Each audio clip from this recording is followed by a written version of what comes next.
Kumekuwa na dhana mtaani kwamba kuku ambao wanataga mayai ya kisasa, yani layers, ni kuku ambao wametengenezwa maabara. Kiuhalisia ni kwamba hiyo kauli haina ukweli wowote, lakini ukweli ni kwamba kuku hawa ni kuku ambao wametoka katika uteuzi wa kijenetiki, yani selective breeding.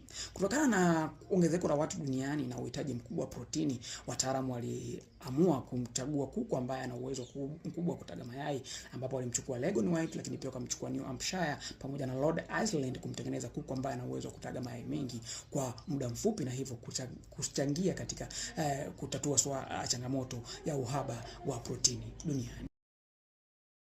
Kuna dhana nyingine kwamba inakuwaje sasa kuku hawa wanataga pasi na kuwepo na jogoo. Ukweli ni kwamba kuku hahitaji jogoo ili aweze kutaga. Kuku hahitaji jogoo ili aweze kutaga, bali atamhitaji jogoo pale ambapo yai linalotakiwa pale ni yai ambalo litaweza kutotolewa, yani kumpata kifaranga. Kiuhalisia kuku unaweza kumfananisha na binadamu ambaye mwanamke ambaye anaingia hedhi kila mwezi. Kwa hiyo ni vivyo hivyo kwa kuku, kwamba anatoa yai pasi na kuwepo na jogoo. Lakini jogoo atahitajika pale ambapo yai litakalopatikana linahitaji kuenda kumtengeneza kifaranga. Kwa kiuhalisia kuku hahitaji jogoo ili aweze kutaga. Kwa hiyo kiuhalisia mayai mengi ambayo tunatumia kwenye chips mayai ni unfertilized egg, yani mayai ambayo hata ukienda kuyaangua hayawezi kumpata kifaranga. Ndio maana anakuwa na uwezo mkubwa kukaa muda mrefu, kuyafananisha na mayai ya kienyeji ambayo ni muda mfupi tu akikaa anaweza kupelekea kuwa ni hivi tofauti na mayai ya kisasa.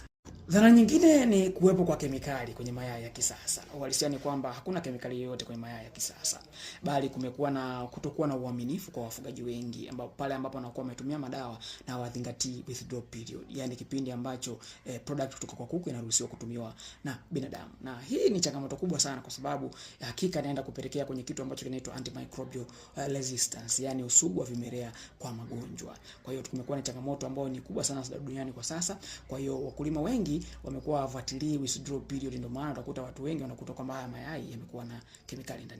Kwa hiyo baada ya kusema hawa ni watoe hofu kwamba ni mayai ambayo yanafaa kabisa kwa matumizi ya binadamu, na virutubisho vilivyopo kwenye yai ya kienyeji ni sawa na virutubisho vilivyopo na kwenye yai la kisasa. Japokuwa watu wengi walikuwa wamesema mbona kiini cha yai la kisasa kimekuwa ni cheupe kutofautisha na yai la kienyeji. Kinachotofautisha hapo ni kwamba ni vyakula wanavyokula. Kuku wa kienyeji anapata fursa kula na vyakula vingine tofauti kama wadudu na majani, lakini kuku wa kisasa yeye anakula chakula cha aina moja wakati wote, ndio maana anakuwa na kiini cheupe. Kutaka kufahamu hilo, basi jaribu kuwabadilishia chakula. Kuku wa kienyeji mpe chakula cha kisasa, na kuku wa kisasa mpe chakula cha kienyeji, afu uone utofauti wa kiini cha yai. Asante sana, na nadhani ulikuwa na wakati mzuri, tumejifunza mengi.